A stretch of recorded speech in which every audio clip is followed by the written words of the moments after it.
work out as well. There we go. Okay. So I'm recording this, and first of all, how are you? I'm very good, very, very good. It's been interesting times.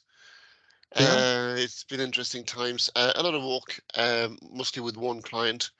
So that has taken a lot of my time and focus, but it's pretty good. Yeah, it's pretty Oh, good. nice, Interesting nice. things to work on. So Well, um, working with one client has a lot of benefits. Especially focus. Instead of being kind of scattered, you get to focus on one particular area and then focusing on the various areas there, right? yeah, So, it's just when you finish that day's walk, then you check the other guys, and then it feels like there's a second day's walk at the back of it. And it doesn't take that much time, so that's okay. It's good. It's a good timing that the other clients are very quiet, so it's only maintenance and support more than anything fun. else. So no crises to deal with, you know, at the same time everywhere. So it's good. Yeah, it's good. Yeah. Nice, nice. And what about Chat GPT? Have you started using any of that? I'm scared. I'm really worried Scared? Why? Why are you worried about Chat GPT?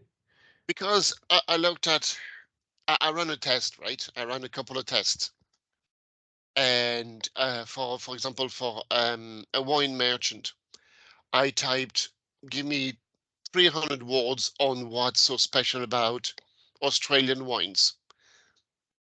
I sent it to the client without even reading it. I sent it to the client saying, "Look, I think we should add those things to your blog." And he went, "Oh my God, this is brilliant. This is exactly what I need." And he wanted like 20 other ones.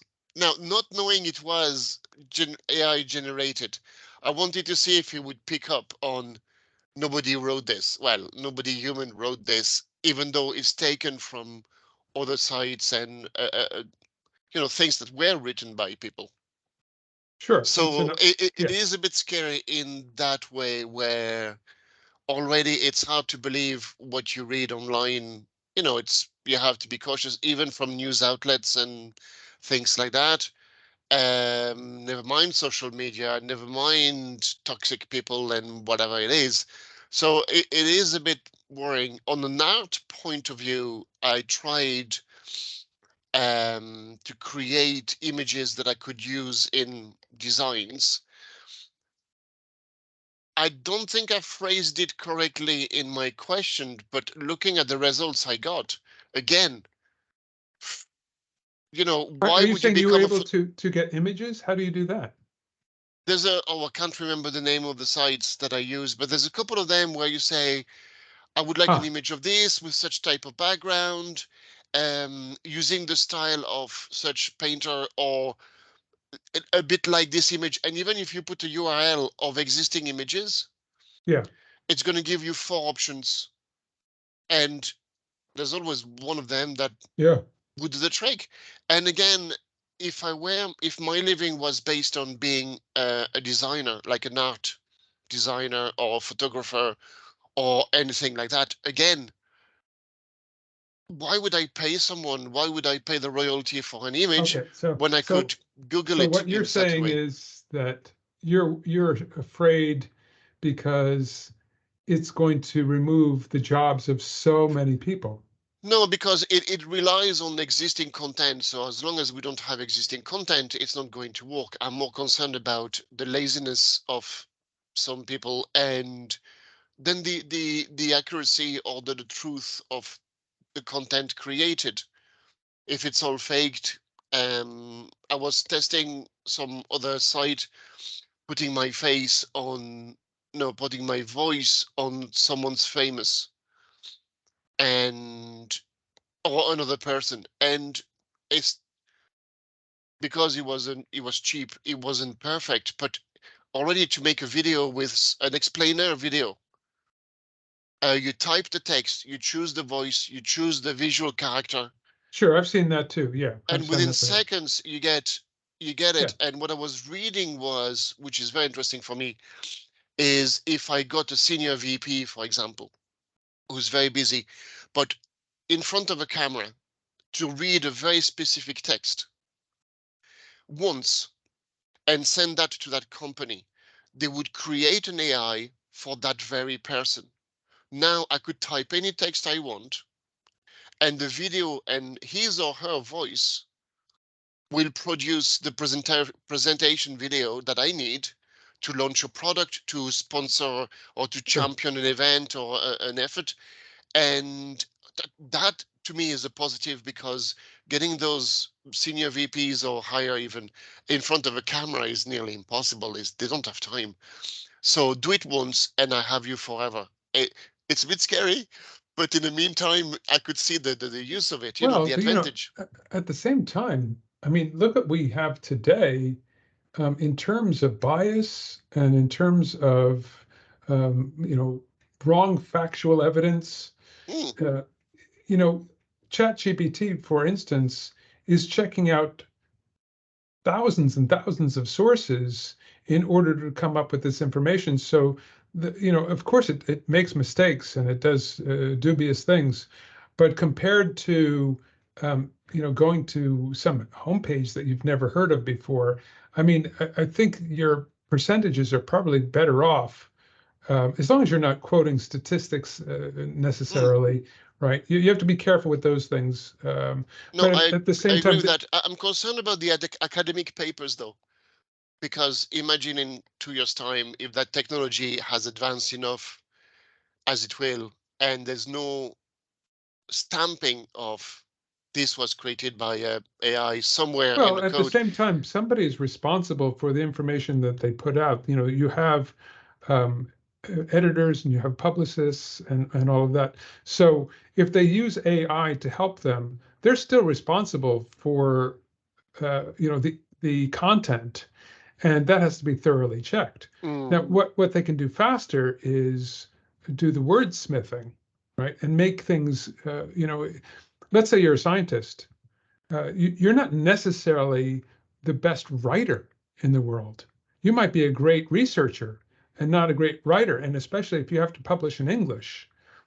So instead of wasting all this time on wordsmithing and getting things right as a scientist, all of a sudden you have a tool that helps you. You take all that information that you've written, and mm. it will Well, help no, you. I see those Right? benefits. I don't. I feel a little bit sorry for teachers that will grade a thesis, and some or all of it could be already. They could spot when it's copy pasted from Google. That's obvious. But now, will they spot easily if my thesis and is written by or so supported by Yeah, but the thing ChatGPT? about think about where you're coming from, though. Where you're coming from is how will we spot the cheaters? And where I'm coming from is how will we progress as a as humanity? Because Mm, this enables, you know, okay, so now we don't have a way of saying, you stole that passage.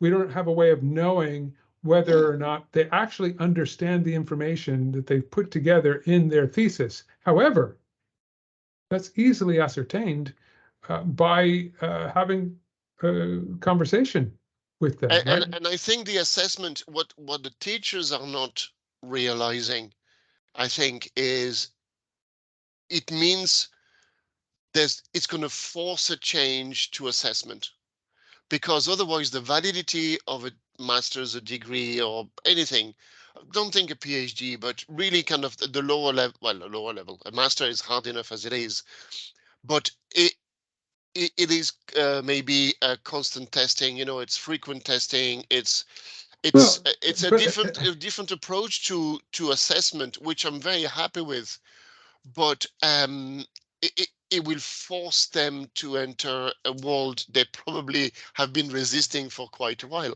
So, probably.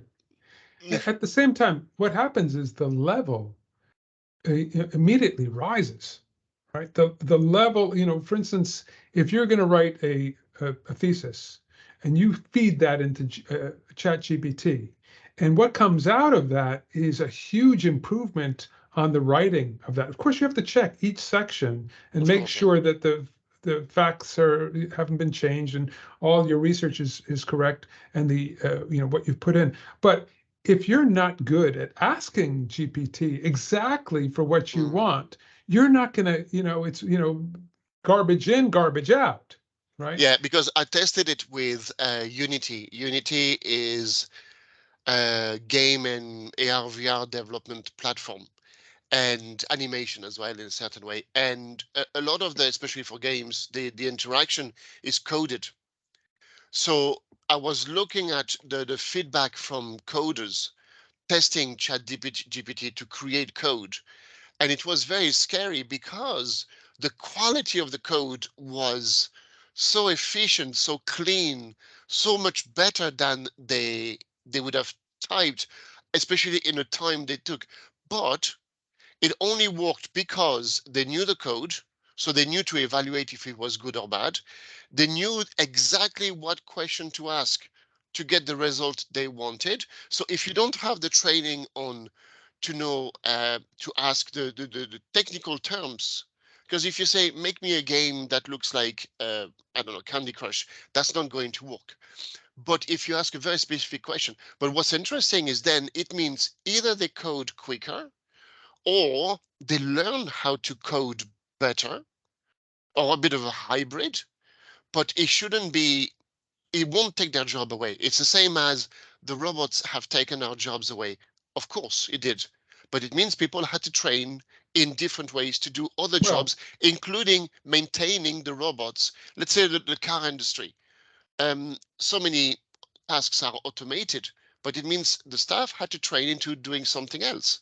The old staff that are filing the forms in cabinets, and that's their job, have been slowly removed by online forms, digitized documents, and unless they retrain in managing documents or even Adobe Acrobat or whatever technology, those people will fade away because they're not adapting to what's clearly, changed.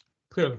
So, But the and technology is forcing that change, and that's what's interesting, as in people, there's a moment of panic, it's like the 12 stages of grief or something like that. There's the moment of panic, then they can go, well, let's focus on my work, so that's denial. Then it can go, I'll never take on that, that's even deeper denial. Then there's kind of either sink or swim, as in I join or I resist, and if I resist, will I die? yeah, I have a Um, feeling it's not that simple because you have entire workforces.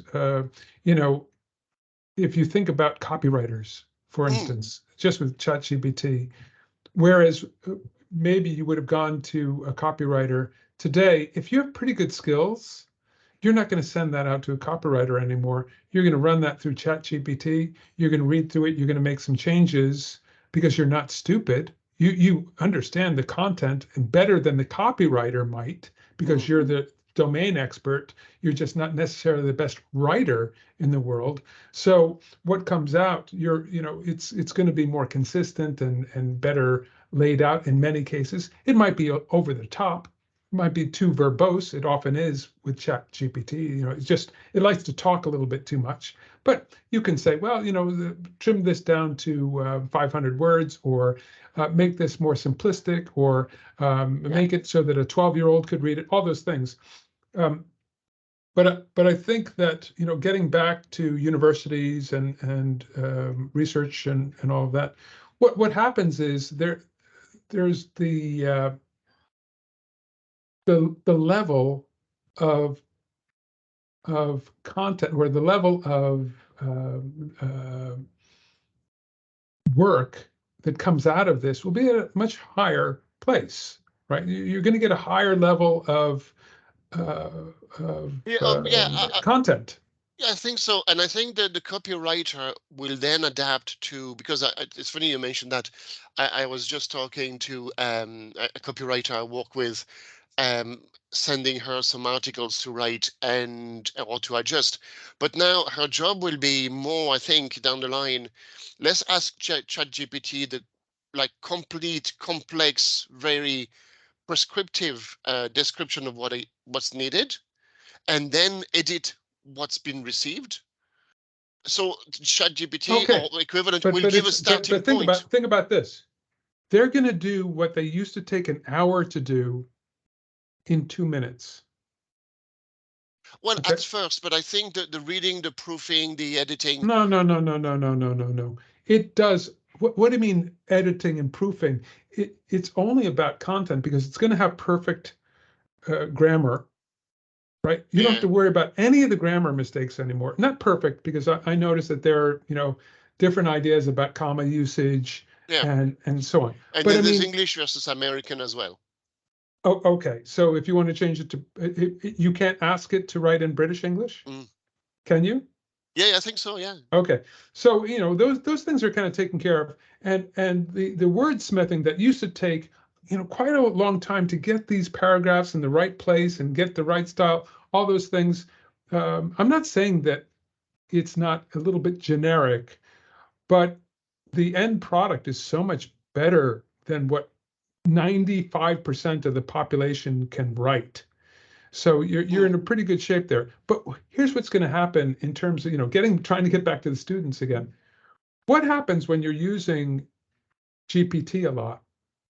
What does that do? Okay, so you're no longer writing out all this text. Instead, you're asking GPT to do that, but you're reading through it and you're deciding what you want to change, but you're also learning how to write because you I have don't the know. teacher. I don't know. I don't know if the cognitive process is the same. Coming up with the words and processing the sentences in your brain versus proofing, reading and checking. I don't think the learning mechanically in your brain, like neurologically, I don't think the encryption of knowledge is as deep from editing, proofing, than actually coming up with the goods in the first place.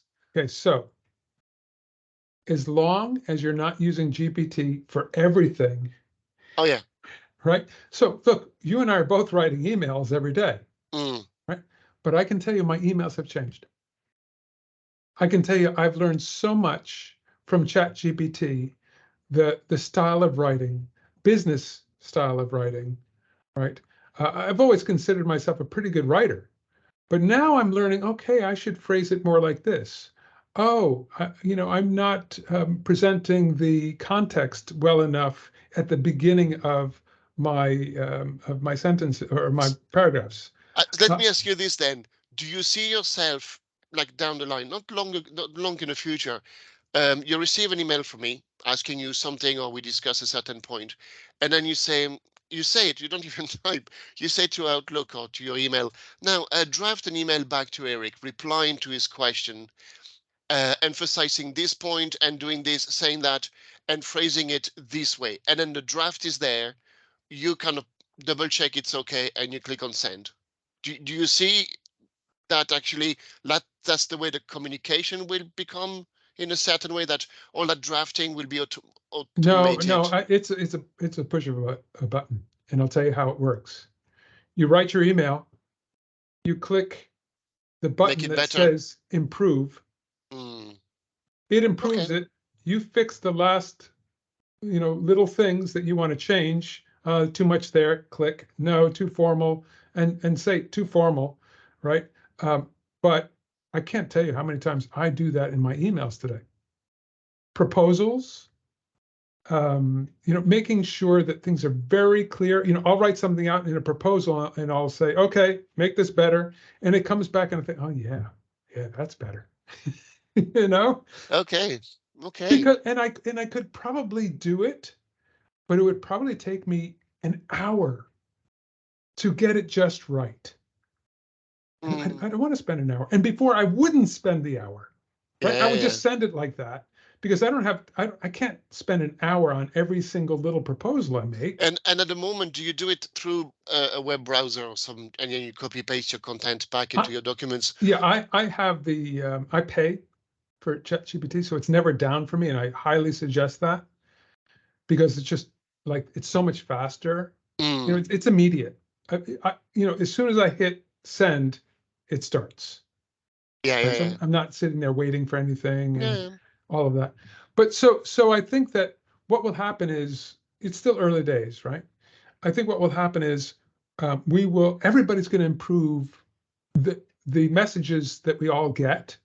And you will notice when somebody has succinct writing and it all makes sense and the context is correct and all of that. And then you'll see the others that don't have that. They have to get in that game. Now, okay. Now I get your point, and I would agree with it to a certain point. I do like. I have a friend I love dearly where we work together. Is dyslexic, so every third word is misspelled. So I kind of see why for him, even I don't know why he Oh, doesn't go with spell check anyway, but anyway, that's beside the point.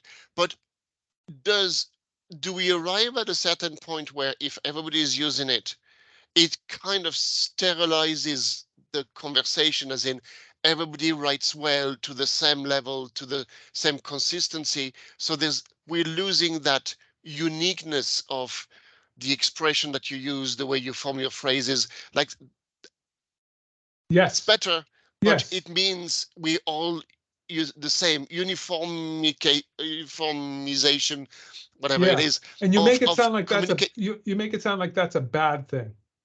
Well, when I read the book, I like the style of the writer Yeah. as well as the story. When I And watch a movie, I like the style, the feel, what's unique to it.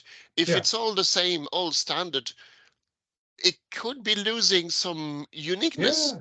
And that's why that won't happen, right? It's look, we've had computers to make art and music forever. Is True. anybody really listening to computer? Well, look, actually, if you think about the music world where I'm Mhm. from, um, if you think about how people make music today as compared to 100 years ago, with all the sampling and all of that, basically they're taking stuff and they're GPTing everything Yeah, already. That's been going on forever. And can these singers really sing well? No, not really. Right? It's all computerized, right? Nobody seems yeah. to mind that. Without It's the still auto-tune, it's a without the yeah, auto-tuner, you'd be lost. it's Yeah, still there's still some creativity there. yeah. And so we get used to these things. But I will say that um, we're if all books seem to be in the same style, we're going to be thirsting for the books that are not. So Okay. that's not going to happen, just like new music forms are happening all the time. New art forms are happening all the time. So we don't have to worry about that. I think, in the business world, we need conciseness. We need to understand what the heck is going on. We need to be speaking the same languages together. And if I get a mail from somebody, I'll give you an example right now, a mail that I received from my bank. Okay. And I collect bad emails, and I put it in the bad email pile. Um, I know. and so I'll show you this email here so you can see what, oh, I forget it's in Spanish. Well, I can still point it out to you because Yeah, you'll yeah. appreciate it anyway. You don't read Spanish, do you? But you A have enough little, a bit. French. Yeah, a bit. So Yeah, and I so studied let me Spanish. share my screen with you. It's incredible. It really, you don't need to see me. Hold on. Let me get rid of me. Oh, look at that. Okay. So you see my screen now, right? So Oh look at God, look. to me that goes to that's marked as spam immediately. Right, right. But look, yeah, this is a category Yeah, bad email example because I keep these examples when I do presentations. So look how it starts out. Buenas tardes. no Okay, with capitals. this with a yeah, exactly with a small b. Yeah. Okay, and again, reenvié la queja por favor a este email. Uh, Not thank you, sorry, because this is a complaint. Right. I complained to them. They didn't answer my emails, my bank. I Yeah. sent them 2 times. I said, please, because they told me where to send this mail to because they closed my account because they made a mistake. Right. And they Oh closed it crap. illegally. And so, but look, there's no punctuation. Now, to me, that screams scam. To be honest, It's because horrible, right? I get those. I mean, it's so unprofessional. So now watch, let's take this just for the heck of it, right? And let's run it in Chat GPT, right? Let me get a new chat going here. Put it over here.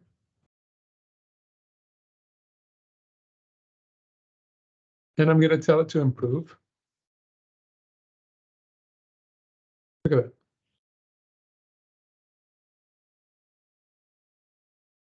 So, I mean, hola, parece que estás solicitando que, it looks like you're trying to do this.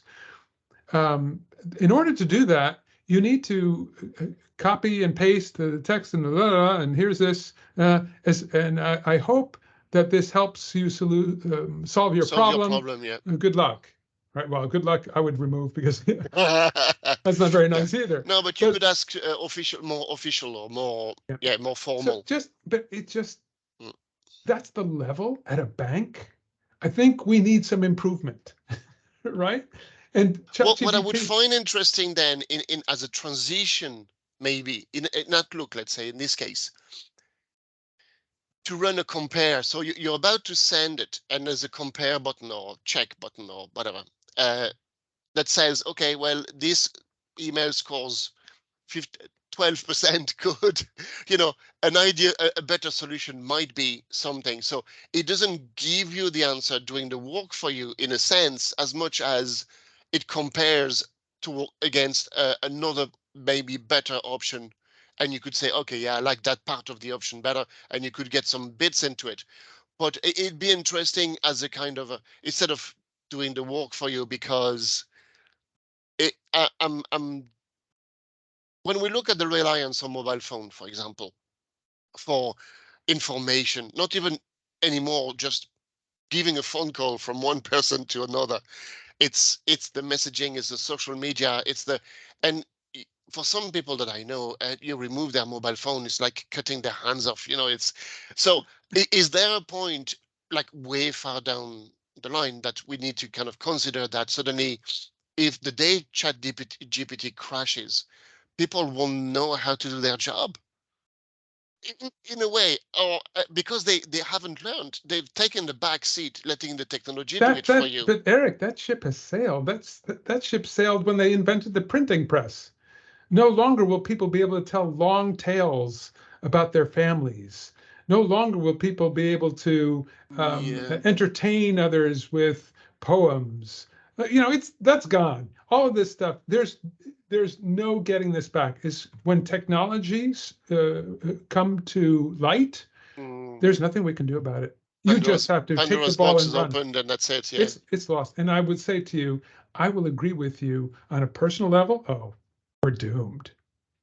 We're as humans, we're going in completely wrong direction. We're going towards stress. We're going towards dependence on everything but ourselves. It's all dependent on software, and later on dependent on whatever the particles of software are. Whatever that will be, these constellations and so on. But there's nothing to do about it. If you don't embrace it, you're going to be left behind. Right. And that's something I was looking at. I don't think IKEA, for example, has killed the furniture manufacturing business.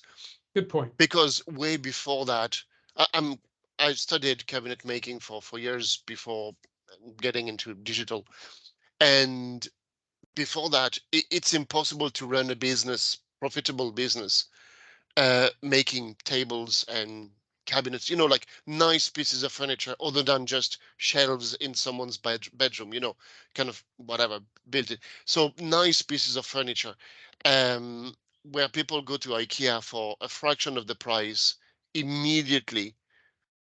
Okay, they get the same as everybody else, but they're happy with it. I think you're making a really great analogy here. You're absolutely right. It's not for everybody, and for very wealthy people, they don't want that stuff. Fine, but for the average Joe, they get to have a level, right? Yeah. And that's what AI is doing for people, is bringing up to a an educated level, so that they don't get left out. Yeah, but is it a fake educated level? That's the interesting part. Wow. Because Is it a fake? Well, hold on. Is it a fake educated level to use a computer instead of a typewriter? Right? We don't know how computers work, but we're using them and we're able to communicate like that. A lot of people It's just a different don't know how Word discipline, works. right? What happens? Look at people, what they're doing with graphics, for instance. Look at all the filmmakers in the world.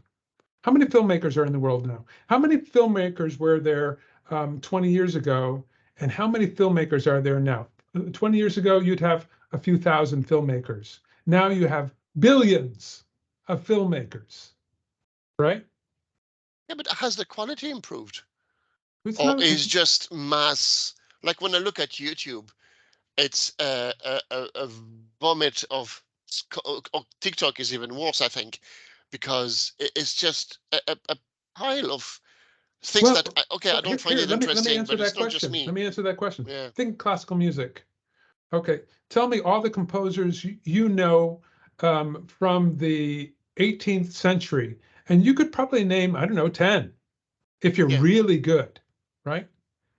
How many composers do you think were working in that century? Thousands, right? That's the filtering of life. Now, if you look at TikTok, for instance, I mean, you've got, let's say, a billion TikTokers out there. I have no idea how many there are. How many of them are good? I don't know, a few 100,000, right? Yeah, There are going to be yeah. some good ones in that. And how many are really good? I don't know, 1,000. It's still, they're big numbers because of availability. It's the same thing with music. How many great musicians are there out there? There are lots of really, really Mm, fine musicians, right? How many get a chance to be in the spotlight? Very few because of competition. But with the more musicians, the higher the competition. So it's not necessarily a bad thing. And by the way, ChatGPT will also have competition from other places, just like Google just got pushed out from its #1 spot, right? I'm using Google, maybe 10% of what I used to use it. Instead, I'm going directly to ChatGPT for most things. So, and it's still and early days. do you think then Microsoft melting it with Bing to revive their browser Well, anything's platform? better than Bing. It's such a lousy browser. I try Oh, sometimes. I have to admit, I try sometimes, and the answers I get.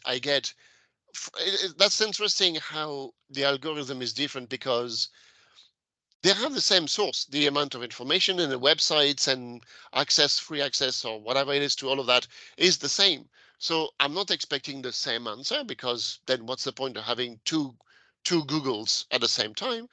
But they haven't. It feels like they haven't listened to people who complained about Google saying whatever I'd like better with Google or what I'd like to and it doesn't seem so it's but interesting it's that ChatGPT would be part of it.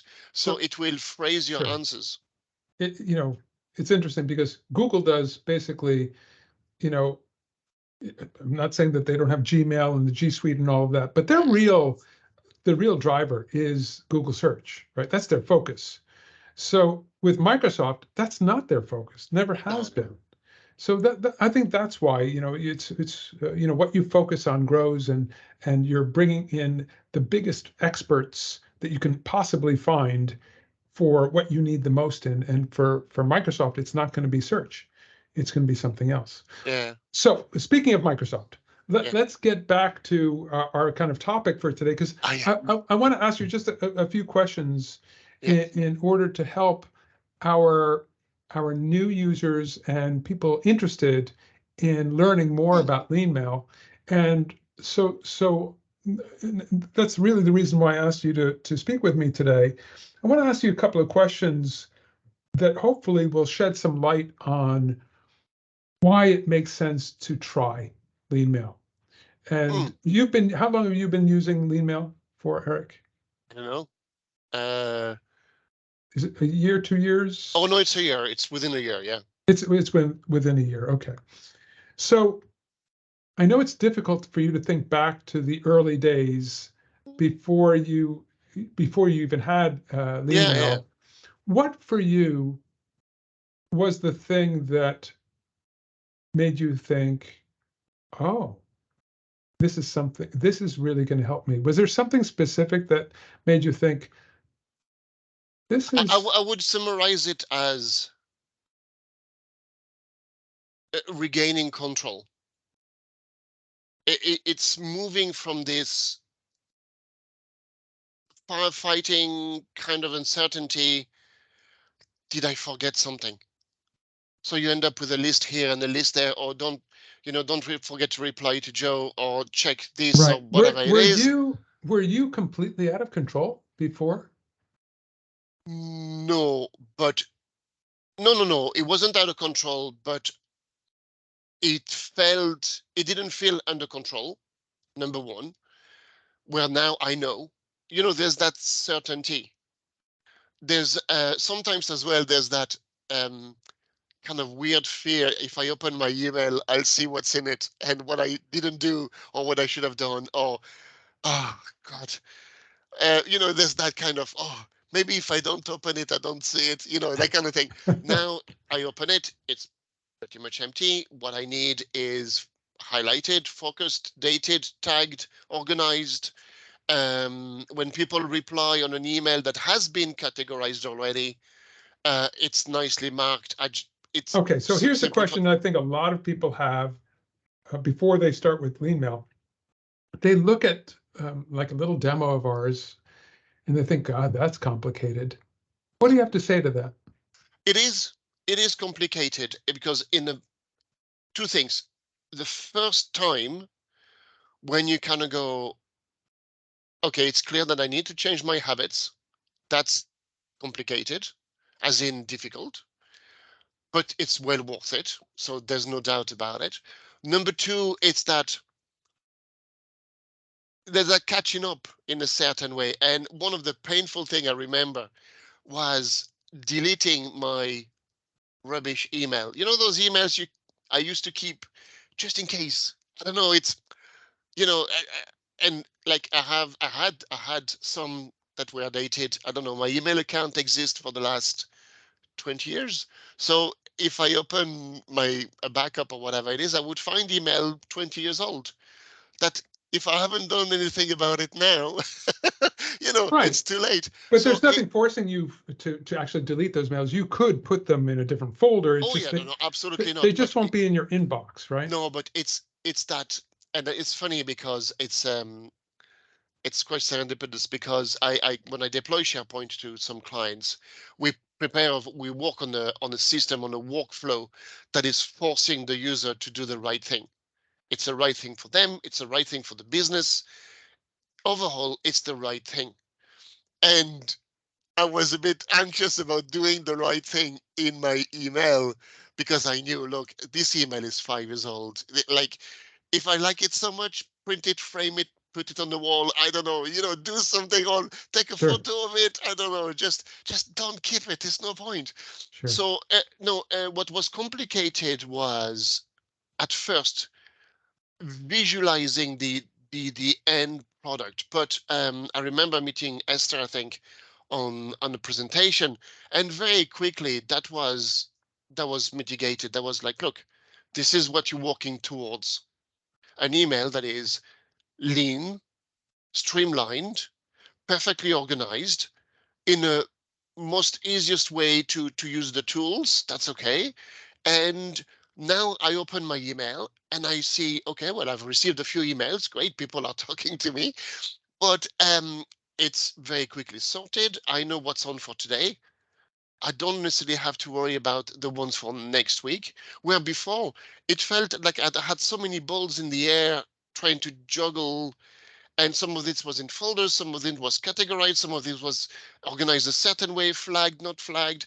I had 4 or 5 different ways of trying to make sense of things. Now there's one structured, logical way to do it. And Right. that's why it works. So That's why it works. let me ask you this. When you first started using LeanMail, there were a number of things you had to keep in mind, right? You have to remember first I have to prioritize and then I have to plan. And I can imagine that as a new user, that might take a little bit of getting used to. How long do you feel like it took you to the point where you didn't have to think so much about that anymore? You just Oh, very glided. quickly. No, it was very quick.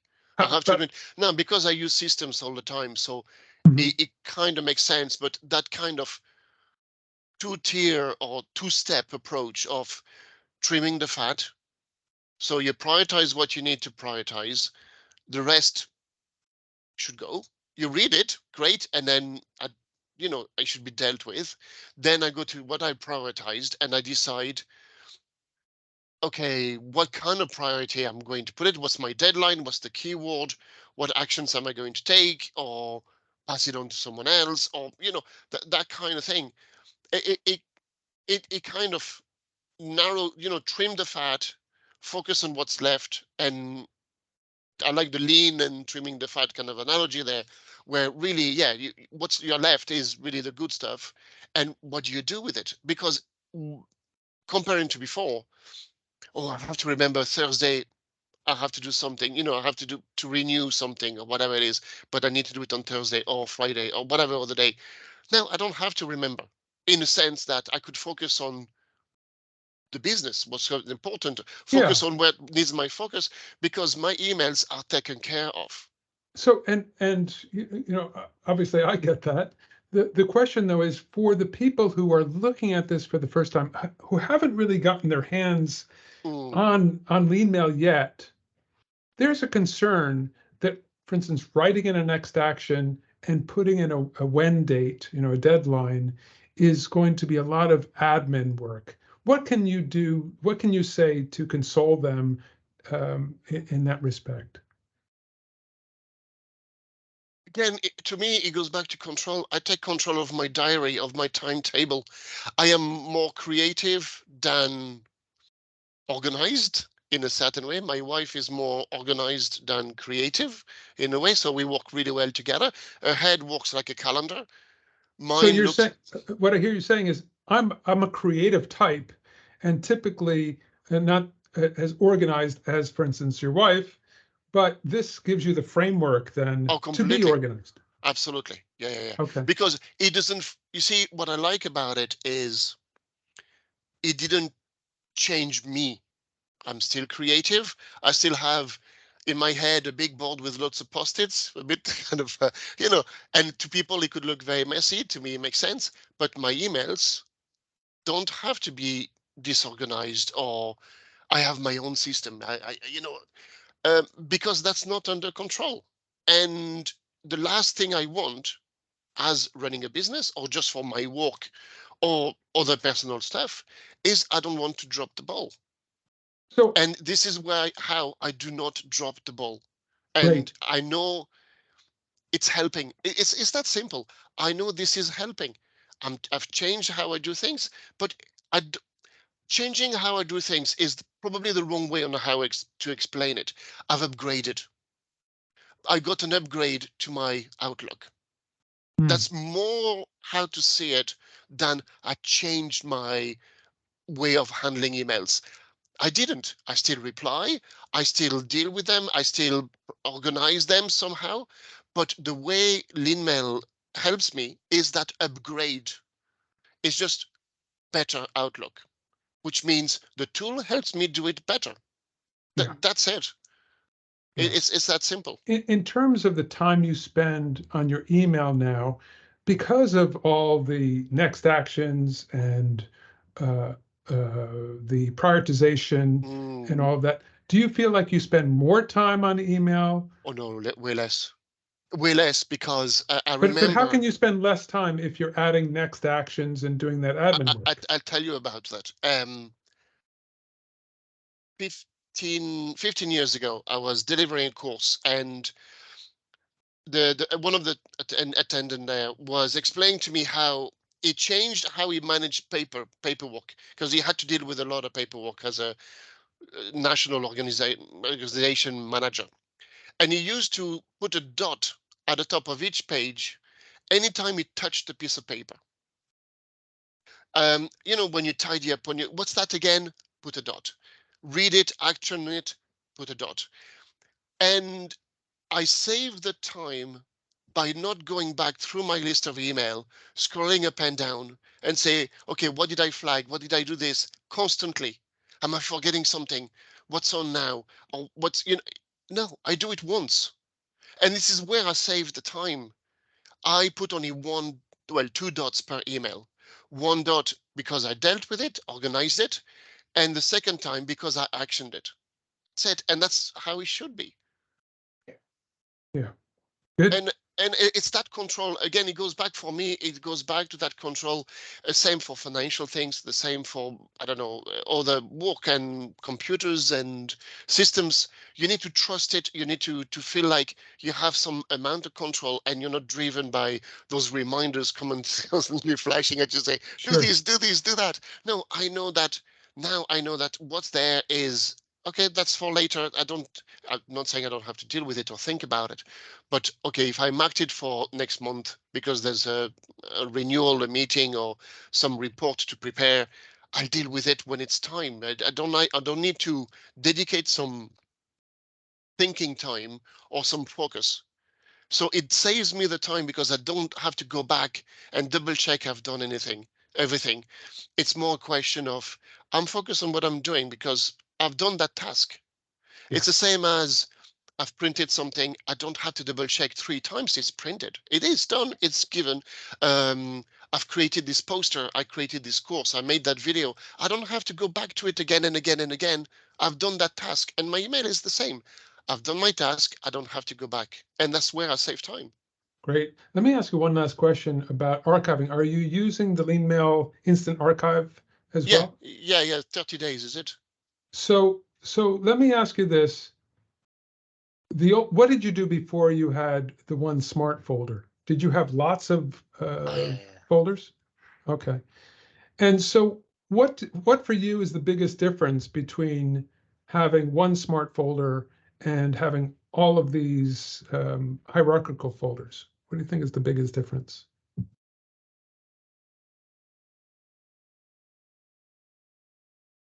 I don't know. I think it's a very smooth transition. For me, it was a very smooth transition. Sure, maybe the transition was smooth, but I'm just wondering, what do you get out of having one folder that you didn't have when you had them in all these different hierarchical folders? What's the big difference there?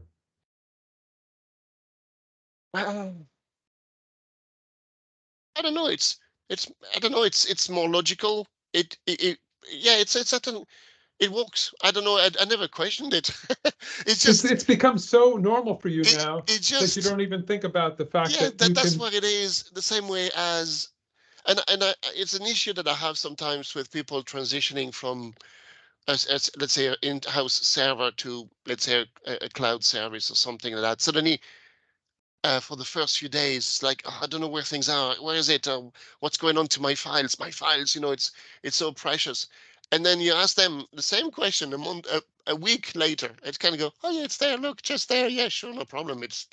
And suddenly you do it without thinking. It's just there. And I have to admit, I don't remember questioning it, as in, "Oh, why is this like this?" Or where's it or whatever, it just yeah, it's there, Sure. just Now tell me just one other thing.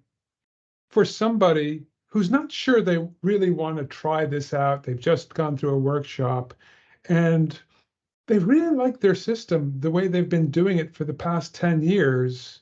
mm, What advice do you have for them? take the plunge. You won't regret it. It's that simple. um it's if it really doesn't work, what I like about it is it's offering a new option, and an option that is, again, as I said, an upgrade to whatever you were doing before. It is an upgrade. But what's interesting is if it's really not for you, there's always a way back. But I doubt if your email is that important, if your communication, your organization is that important, you won't go back. It to me, it makes no sense to. I could not go back to it's more the frame, the emotional stress of before, more than a system. For example, if you were to upgrade your lead mail platform and it looks different and it works slightly different and everything, I would adapt and I would absorb the new system. But I don't see how going back to what I was doing before can make sense. It's too uncomfortable to go back. And, yet you had fairly good control before. It wasn't that it was crazy, but no, but no, no. I tried, but now it's the guarantee that I'm in control. It's that quality assurance check mark. You know, you're sure it's okay. You're sure you're in control. You're sure it's organized. That suddenly, I have to admit, I'm spending half the time that I used to thinking about my emails, which made me realize, oddly, how emotional I was about my emails. Don't touch my emails. Don't delete this. Don't Yeah. whatever. Just in case. I don't know. It's that pet that is not in good health, and you want to protect it. That kind of thing. Where now it's like, look, it's in good shape. It's well fed, well maintained. It's taken care of. I am not thinking about my email anymore. So I'm going to say to you, I'm going to role play just very quickly as a Yeah. customer. Um, Listen, Eric, you might have a nice system there with LeanMail, but I already have a very good system that I've worked on for these 20 years. I really don't see why I should change this because I don't see that this is offering that much of a difference. I'm prioritizing my mails the way I do it. I'm filing away things the way I do it, and it kind of works for me. How would you convince me to try this? The trial doesn't lock you into any kind of one-way system. You're not then been held hostage. It is not a change, it is an upgrade, really. It's how to upgrade whatever you were doing. Trust me, you'll do it even better. Thank And you, that, thank you, thank you, Eric. I think we'll leave it here. It's been a great pleasure to talk to you about GPT and also likewise. about LeanMail. Great to see you again, and I I don't hope know to. if Esther told you, or I don't know, someone else called me during the week. Um, I was approached by Capterra. I did write a review for a learning platform, and they came back to me asking for a video review. Ah, So it's just to let you know, it's something Capterra seems to be trialing or yeah. trying anyway. Wow, if you could do that with Capterra, that would be awesome. I think they'll pay you for it too. Yeah, I got $45, which was Yeah. decent. So did you do a video for us? No, for LearnWorlds, a learning platform. Oh, okay. But you could do that for us too and get $45. I typed it already ages ago, but they haven't approached me for a video of that one. Oh, But if they okay. do, I'll let you know. Absolutely. Great, great. A pleasure. And listen, I don't think we gotten that. I think we've gotten one customer through you, right? Um, Maybe. I will say this, that boy, when people come to our workshop, they sign up. Yeah. So if you can possibly Now, get, I don't know if Esther told you. Sorry, I can't remember the name of the other young lady that called me. I Because I approached all my clients, and I don't know, they feel funny about it. So I'll leave them a little bit, and then I'll get back to them. I don't want to hound them too much, no, but no. I started to post it on LinkedIn, Ah, and great. hashtag LeanMail, by the way, if you'll search for it, and with I wouldn't say a different approach, but a bit more kind of eye-catching images, and Great. say, look, just go for it. So I've put a few, and I'll keep doing it Excellent. with Thank you with a so link much. to the webinar. Awesome. Thank you, Eric. Good to Take see you. care, and Okay. happy St. Patrick's Day, Ah, even in thank you. even in Spain. Okay. So long now. Take care. Bye-bye.